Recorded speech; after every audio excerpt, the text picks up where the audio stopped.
투자는 많이 해놨는데 상품이 안 팔리니까 기업이 부실해지고 은행이 부실했죠. 큰 회사들이 부실해지니까 은행도 같이 부실해지고 외환위기를 맞이할 수밖에 없었죠.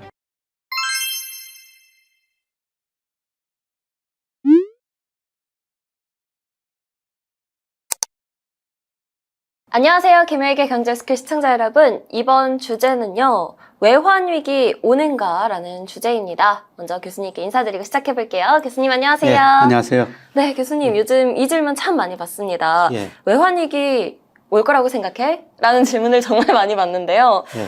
요즘에 이제 최근에 무역 수지 적자가 또 확대되고 있고 또 원화 가치도 이제 급락을 하면서 이런 얘기들 좀 나오고 있는 것 같더라고요. 예, 예. 저도 뭐 기자분들한테 주위 사람들한테 이 질문을 가장 많이 받아요. 네. 예, 그래서 여기에 대해서 한번 조금 깊게 다뤄 봐야 되겠다. 그래서 외환위기 오는가 이런 제목으로 한번 같이 생각을 해볼 텐데요. 네. 결론은 안 온답니다. 결론부터 미리서 말해드려가지고. 결론부터 나왔습니다. 안 온다. 안 그래도 외환위기가 온다라는 얘기를 명확하게 얘기한 전문가분은 아직까지는 못 들은 것 같아서 예. 경기 침체는 오지만 외환위기는 아직 잘 못 들어봤어. 이런 식으로만 얘기를 했었는데 우리 교수님께서 외환위기는 안 온다라고 먼저 결론부터 얘기를 해주셨습니다. 그러면요. 외환위기가 오는지 안 오는지를 알아보려면 사실 그 전에 어땠는지를 봐야 되는 거잖아요. 우리가 저 97년에 외환위기 겪었습니다. 뭐 이 세상에 태어나기도 잠시 전이었죠. 맞아요.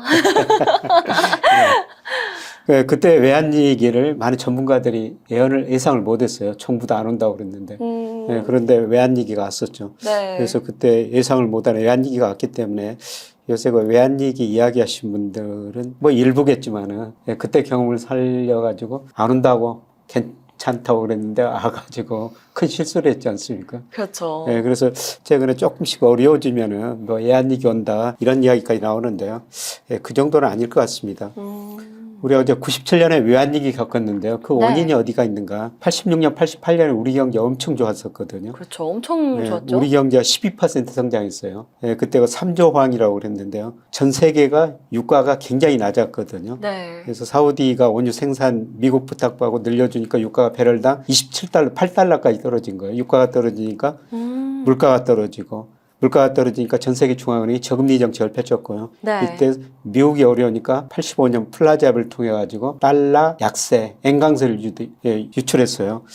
그러다 보니까 우리나라한테는 전 세계적으로 저유가 저금리로 소비가 많이 하고 그다음에 달러 약세, 엔강세 되니까 우리 수출이 많이 증가해 버렸죠. 그래서 우리 경제가 낙관적으로 보니까 우리 기업들이 미래를 낙관적으로 투자를 정말 많이 했어요. 네. 그래서 1990년에 GDP 대비 기업 부채가 75%였는데요. 97년에 107%까지 올라가요. 7년 정도 만에 정말 많이 늘었네요. 예. 그리고 그때는 경상수지도 적자하고 네. 우리나라가 대부채가 자산보다 훨씬 많았었어요. 68억 달러, GDP 대비 한 11%나 됐거든요. 네.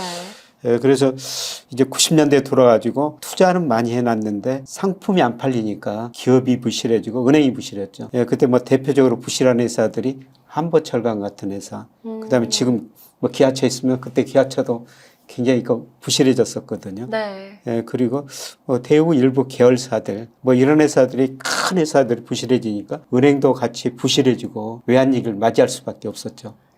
그렇게 하나 둘씩 부실한 면들이 나타나다 보니까 다 같이 무너진 그런 예. 격이었네요. 그래서 이 IMF를 겪으면서 우리나라가 거의 강제로 구조조정을 당했잖아요. 그렇죠. 네. 어떻게 당했나요? IMF가 우리한테 뼈아픈 구조조정을 했었어요. 네. 금리를 많이 올리라고 그랬죠. 그래서 97년 12월에요. 기준금리 지금 3% 됐다고 높다고 그러는데 그때 25%까지 갔었습니다. 25%. 네. 이렇게 금리를 올리니까 많은 기업들이 구조조정을 할 수밖에 없죠.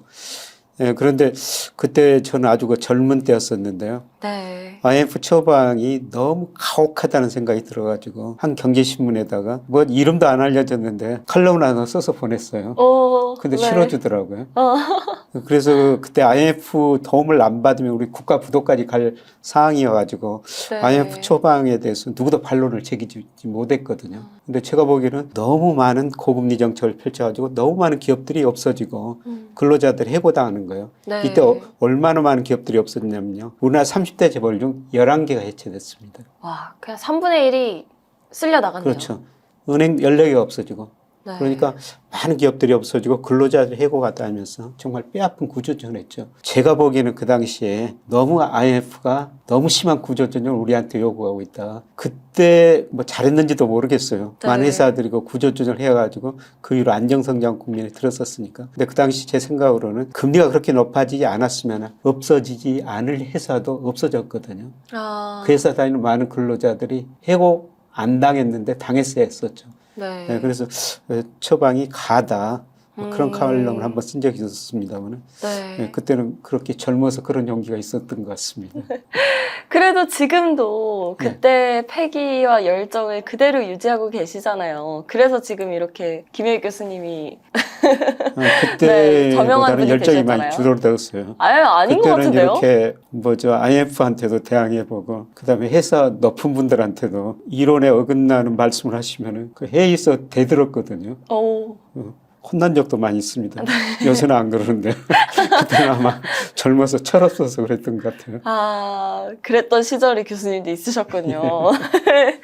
당시 교수님이 젊으셨던 시기에 네, IMF 처방에 따라서 정말 많은 기업들이 구조조정을 당할 수밖에 없었습니다. 그런데 이게 꽤나 성공적이었다라는 얘기도 나와요. IMF가 네. 한국이 정말 구조조정 잘했다. 세계 자랑하고 세계가 구조조정 잘했다. 한국을 평가하고 있죠. 그런데 그때 구조조정을 우리가 그래도 성공적으로 끝낼 수 있었던 거는 가계부채가 GDP 대비 50%밖에 안 됐어요. 특히 정부 부채가 GDP 대비 6%밖에 안 됐습니다. 네. 우리 정부가 정말 건실했죠. 예, 그래서 정부가 167조 공적 자금 투입하면서 구조조정을 빨리 끝냈거든요. 아하. 그래서 성공적으로 끝냈다. 예. 그런데 현재랑 그때를 비교해 봤을 때는 어떤 상황인가요? 예, 사실 제가 세계 경제가 부채에서 성장했다 이런 말씀을 드립니다만은 네. 우리나라도 대표적으로 부채에서 성장한 나라 중에 한 나라예요. 그래서 97년에 기업 부채가 GDP 107%였는데요. 올 1분기 보니까 115%까지 늘어났습니다. 115%. 가장 큰 문제는 가계부채거든요. 네. 가계부채가 그때 50%였는데 올 1분기 보니까 105%까지 가계부채가 2배 이상 늘어버렸죠. 세계에서 가계부채가 상대적으로 절대적으로 이렇게 빨리 늘어난 나라 별로 없습니다. 네. 가계부채가 다른 나라하고 비교해 보면요. 올 1분기 기준으로 G20 국가라고 그러죠. 64%입니다. 선진국 74%, 신흥국 51%밖에 안 돼요. 근데 우리 가계부채가 GDP의 105%가 세계에서 가장 높은 수준이죠. 그런데 이제 정부 부채도 꾸준히 늘어나고 있어요. 네. 6%에서 최근에 그 47%까지. 그래서 기업 부채가 외환위기 전보다 올라갔고, 특히 가계 부채는 50%, 105%로 너무 빠르게 증가했고, 정부 부채는 47%로 아직 다른 나라보다 낮기는 낮은데요. 정부 부채도 꾸준히 증가하고 있거든요. 네. 그래서 우리나라도 부채에서 성장한 나라 중에 한 나라다. 이걸만 보면요. 97년보다 기업, 가계, 정부 다 부실해졌죠. 여기서 잠깐 첫 번째 퀴즈 무엇인가요? 예, 전 세계가 부채에 성장했고 우리나라도 부채에 성장했다. 그래서 우리나라가 가계 기업 부채가 세계에서 가장 빨리 늘어나는 중에 한 나라다. 특히 가계 부채는. 그럼에도 불구하고 또 다른 경제 주체는 다른 나라에 비해서 부채가 낮다. 그래서 다른 나라 부채보다 우리나라가 상대적으로 낮은 게 가계 기업 정부 이 셋 중에서 하나 골라가지고 써주시면 되겠습니다. 네, 가계, 기업, 정부 3개 중에 하나예요. 3분의 1의 그 확률을 뚫어서 네, 답을 적어주시면 됩니다. 영상을 열심히 시청해 주셨다면 충분히 맞출 수 있는 퀴즈이니까요. 꼭 많은 참여 부탁드립니다. 네, 제가 월간 다락방이라고 해가지고요. 제 투자스쿨 회원 중심으로 한 달에 2번씩 강의를 하거든요. 올 초에는 오늘 말씀드린 이런 경제 지표를 좀 더 심층 분석해가지고 경기를 판단하고 주가 전망하고 있고요. 그다음에 월 중간에는 그다음에 중요한 이슈를 하나 선정해가지고 심층 분석해가지고 또 전달을 해드리고 있습니다. 그래서 이 강의를 들을 수 있는 그런 거 자격 같은 거 그런 걸 드리고요. 물론 저 기존 회원들, 다락방 회원님들도 아마 새로 세 분은 환영해 주시리라고 믿습니다.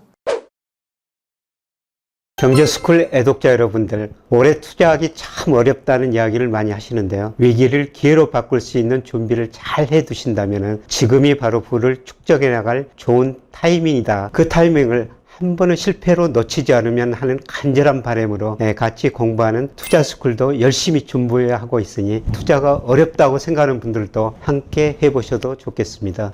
설명글을 확인해 주시고요. 그럼 여러분 모두들 늘 좋은 오늘 되시길 바랍니다. 감사합니다.